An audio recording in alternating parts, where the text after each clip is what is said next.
the next lesson in our Nazi Germany topic. This lesson is looking at the Nazi economic policies, and there are two things that you need to be able to do by the end of this lesson. The first is to be able to describe the economic policies that the Nazis put in place and to be able to explain how successful or limited these were. So heading somewhere and move on with the lesson.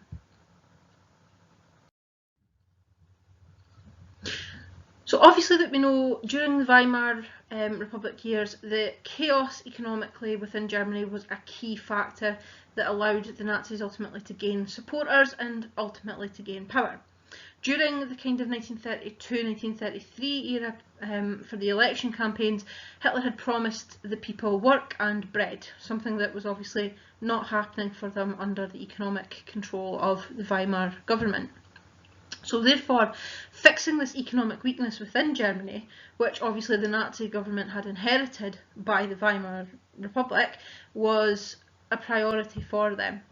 So Hitler's intentions were quite simple really for economic recovery. He was going to reduce unemployment to zero, he was going to create jobs through rearmament and focus the economy on war, which not only actually created jobs and helped him reduce unemployment, but also was a way to avenge the Treaty of Versailles and be ready and prepared to expand Germany or go to war should he need to. He was going to create an economically self-sufficient Germany, which is autarky. That meant they wouldn't have to rely on anyone else. He was also going to drag Germany out of the world recession, and then also part of this plan was to get rid of the Jewish industrialists and give all of their businesses to the Aryans. So this was kind of his overview and intention on reducing the problems that they'd inherited and creating a strong economic Germany. So in terms of what the Nazis managed to accomplish, it's often referred to as the Nazi economic miracle. Remember when Hitler takes power in 1933, unemployment stands at roughly about 6 million people, which is almost half of the total German workforce. Hitler's government then takes steps to reduce this by creating jobs in their public works programme, building schools, building government buildings and things like that. And the Nazi propaganda machine, under Goebbels, led Germany and the world to believe that Hitler had accomplished an unparalleled miracle of economic recovery.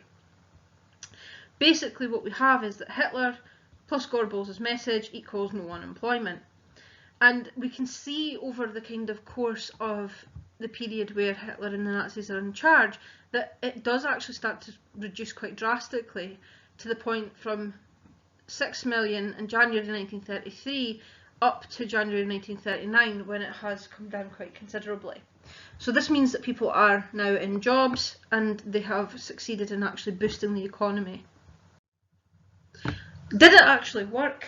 Well, to the people who had been unemployed and starving, work and bread was well worth the price of losing what they saw as maybe democratic governments or civil liberties. They were willing to give up these things that they had been given under a democratic Weimar Republic if it meant that they had job security and they were unlikely to face things like starvation or hyperinflation again. Hitler also began a huge programme of public works, including planting forests, building hospitals and schools. The Autobahn project, which was the German motorway project, created work for roughly about 80,000 men at that point in time. And as a result of these projects, tens of thousands of jobs were actually created, which also helped to massively reduce the unemployment factor within Germany. On top of that, we then have rearmament, which created jobs within the army, the navy and the air force, and led to jobs in the weapons industries and in factories and things like that. So employment was actually quite easily reduced when this focus was then made towards the rearmament campaigns. Also, what we need to know is that Hitler banned all trade unions on the 2nd of May 1933. Their offices were closed and their money was confiscated and their leaders were put into prison. In their place he set up something that we call the German Labour Front, or the DAF, which was run by Dr. Robert Ley, and this is him pictured here. Ultimately, the German Labour Front gave a few separate entitlements to the employment people in Germany. It meant bosses could no longer sack workers on the spot. Workers could not leave a job, however, without the government's permission. Only government-run labour exchanges could arrange for new jobs. Workers could no longer bargain for higher wages. You got what you got, basically. Strikes were made illegal, and limitations on the hours a person could work were abolished. Now, these things may seem like quite negative things, but for people in Germany who were used to not having a level of job security, this gave them that for the first time. They couldn't just be fired for no reason because their bosses didn't like them or for whatever other reason. It also was a bit restrictive for them because they couldn't just leave a job to go get another one. They also couldn't just decide they weren't working the amount of hours they were being told to work and get more wages for it. They had to work what they were told and they got whatever they were paid, and that was the end of it. They couldn't strike for better working conditions or things like that. But it did allow for a lot of German people to actually work more hours and make more money. And it ended up with a lot of German people working between 60 to 72 hours a week by 1939, where our topic obviously ends. Ultimately, the German Labour Front, and its symbol you can see here on this flag, was set up to protect the people in work. Contracts that were drawn up under the Weimar Republic were ripped up or rewritten. Employers could demand more of their workers, but the workers did enjoy an increased level of security at work and benefits. Membership of the German Labour Front was voluntary in theory, but anybody who wasn't a member would actually struggle to find a job without being a member first, so most German people and most German workers actually did join. In a bid for full employment, the government spending rose roughly between 1932 and 1938 from about 5 billion to 30 billion marks in trying to ensure that there were these projects and places for people to get jobs in. Strikes, obviously we've said, were outlawed. The average factory worker was now earning 10 times more than those on the dole money, so as you can imagine, very few of them actually complained. Though, as always, if you did, it would put you at significant risk, so like opposition, not many people did. The idea of autarky then, on the other side, to be self-sufficient, it means this kind of idea of being economically self-sufficient. So the country would produce enough goods of its own so that it didn't need to import goods from other places like Britain or things like that. This was especially true for the raw materials like coal, iron, oil, things like that from other countries. Hitler wanted to achieve this kind of element of self-sufficiency so that if a war did come, Germany would not be dependent on imports from other places. Back in World War I, at the end, remember, Germany had been crippled by the naval blockade, which had stopped goods and things coming into Germany and was almost in a way the source of the economic downturn that the Weimar Republic then had to deal with. It obviously becomes worse over time, so Hitler's determined that no matter what happens, this level of reliance on other people could not be allowed to continue, so that this would never happen again.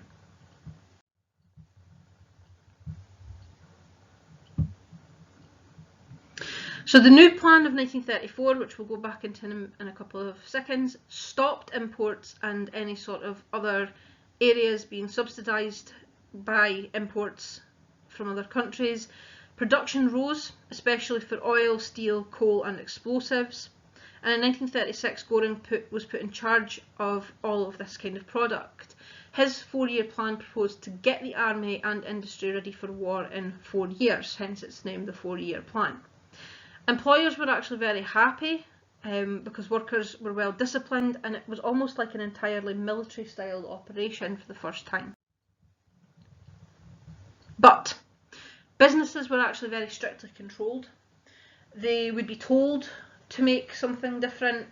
They were not allowed to raise wages.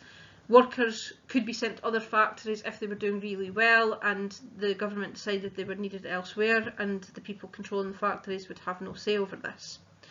Göring actually said, "Iron makes an empire strong, butter only makes people fat."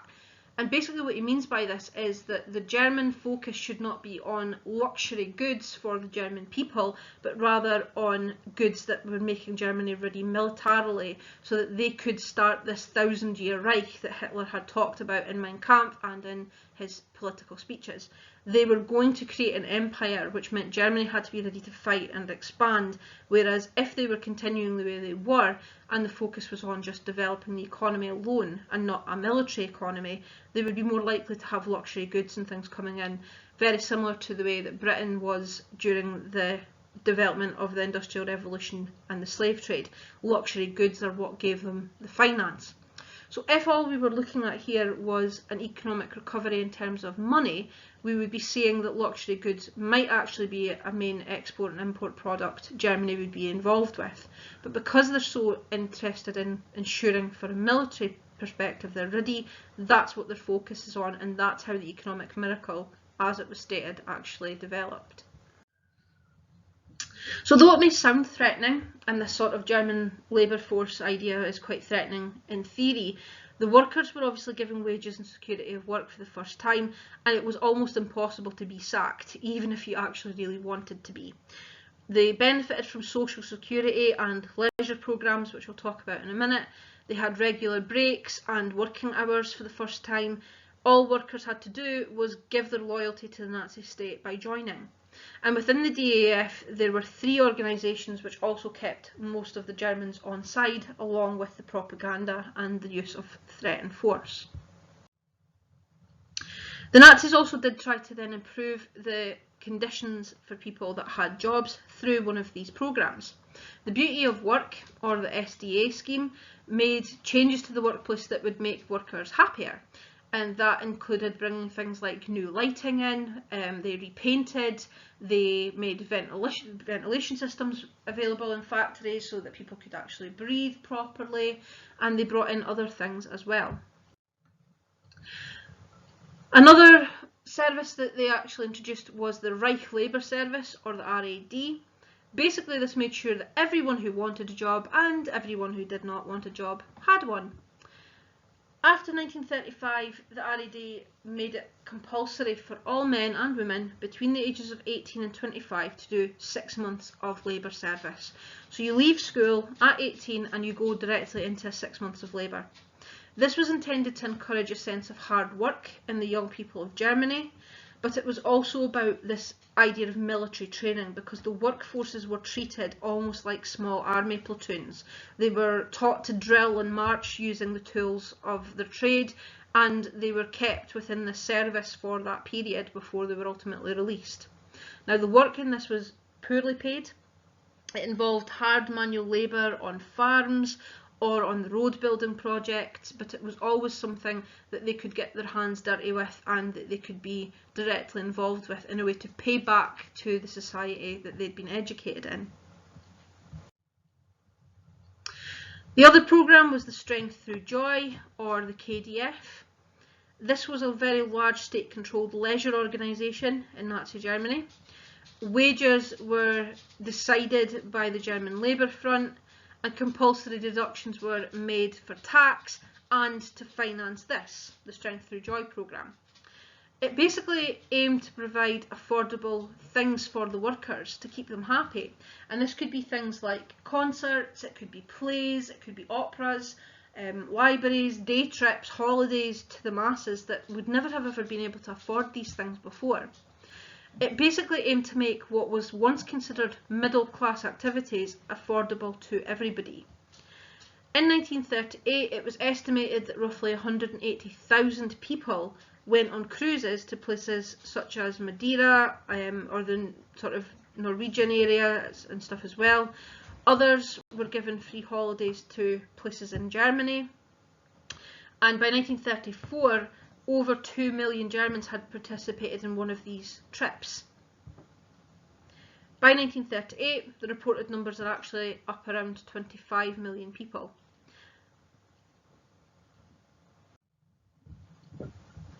They did a lot of other things. They used the money to build sports stadiums, which then encouraged teams to play, and again, the workers got the benefit from this because they could go and watch, and that was another leisure activity they could do. They also introduced the people's car, aka the Volkswagen, which was subsidised by the programme, and it was a way for you to be able to afford to buy a car if you were a working class individual for the first time. The design of this was originally created by Hitler himself, and it was one of his main kind of ideas. You would be able to pay into the scheme. Every month a little bit of money would come off of your wage, and you would get given a car that was affordable, cheap to run, and it meant that you could have a luxury item that quite often had been reserved to the very richest in society by this point in history. It is important to note, however, that no one actually, or very few, actually got their cars, because the product lines that were originally making them were turned to war machinery quite quickly. So they paid all of this money in, but actually very few people ever got their cars in the end. They also introduced cruise liners to take the people to all of these nice places, and you could get your tickets cheaply through the Strength Through Joy campaign. They built holiday complexes like this one, where you could go again on holidays for the first time in your life, quite a lot of time if you were a working class person, and you could take your whole family. They also introduced holiday camp ideas, which was one of the most ambitious products and projects that they invested in. One of the major ones was Fouryear, which was supposed to be a huge holiday resort on the Baltic island of Rügen, which you can see literally just here. It was meant to be one of 5 that they were going to build, but it was the only one that they actually started. It was never actually finished due to the war breaking out. It began construction in May 1936 with 48 construction companies, ultimately employing about 2,000 workers to actually work on it. But ultimately, again, it didn't actually come to fruition because all of these people were redeployed into the war effort when the war actually started. As we've said, another economic triumph for Hitler during this economic miracle period is rearmament. It was a very important point for Hitler. He was determined to make Germany ready for war again, and he was determined to rip up part of the Treaty of Versailles. One of the things he wanted to do for this idea of living space, he was determined he was going to conquer the Ukraine and use its resources to make Germany self-sufficient in both food and raw materials, part of this autarky idea. However, as we know, rearmament was completely forbidden under the Treaty of Versailles, so Hitler had to try and conceal this particular action from the Allies. Because spending had to be concealed, a lot was hidden in a work creation programme, which was building the new runways, barracks and the motorways or the autobahns, and this only provided a few, often very highly skilled jobs at first, but did have general manual labour being involved in it. Later on, they would become more involved in actually joining these armed forces, but again, it was secret so that the Allies wouldn't find out. Very quickly, the army starts to grow. So in 1933, it's 100,000 men, as outlined in the Treaty of Versailles, and this more than doubles, more than 10 times that amount by 1939. These soldiers obviously need equipment, so 46 billion marks from the government were spent on the weapons and the equipment, which created thousands more jobs, as we've said, in the arms industries as well. Obviously, those who were doing military service did not count as unemployed, so this took an awful lot of people off of the unemployment register, which when Göring is feeding this information back and Goebbels is using it as a propaganda piece, we can honestly say that there is a mass reduction in unemployment because so many of these people have gone into military service. So ultimately, were these economic policies of the Nazis a success? In terms of unemployment, the Nazis did significantly succeed in reducing unemployment. 6 million people were unemployed when they take power in 1933. By 1939, it had fallen to only 300,000 people, which is pretty much close to full employment. This means that is a resounding success. However, the Nazis' employment success was partly an illusion, which was helped funded and fueled by the propaganda machine. Jews were removed from their jobs but didn't count in the official figures. Also, a lot of women were also removed from their jobs, and again, they didn't count as unemployed because they were working within the home. Young people didn't count as unemployed, neither did the old and retired people. The military service did not count as unemployed either. Those who were in any sort of prison or concentration camp did not count as unemployed. So realistically, we can quite easily see that this economic miracle was partially true, but definitely being covered up with the propaganda so that it looked to be a lot better than it was. In terms of wages, that was a mass success as well, because under Nazi rule, the average wages in Germany increased compared to how it had been in the Weimar era. This was especially true for industrial workers, and in addition, more workers actually earned a wage due to the increasing in unemployment levels. So as a result, more people were earning. However, the higher wages actually hid some problems for the people in Germany. Although the Germans did earn more money, they were expected to work longer hours for this money compared to how they'd been given very strict working times and agreements from the Weimar Republic. Also, taxes increased, as did the average prices of goods, so most people were actually not reaping the benefits from these higher wages. They were not actually better off, but a lot of them felt like they were because propaganda told them they were. The Strength Through Joy campaign gave them more things to spend their money on, and they felt like they were actually living a slightly better class of lifestyle than they had been before the Nazi Party had taken over, which gave more of a false sense of security in this particular economic gain. In terms of these social benefits, obviously the introduction of workplace and social schemes helped the Germans. It created a much safer working environment and allowed the Germans to benefit from holidays at a time when many did not have the money to pay for this. It makes them feel like life in Germany isn't actually so bad. However, the Strength Through Joy campaign was not always successful, especially for the Germans who were waiting for their Volkswagen car. Due to the focus, as we said, on making the war materials, the cars were never actually delivered, even for the people who had actually saved up enough and paid in all of the payments to actually afford this car.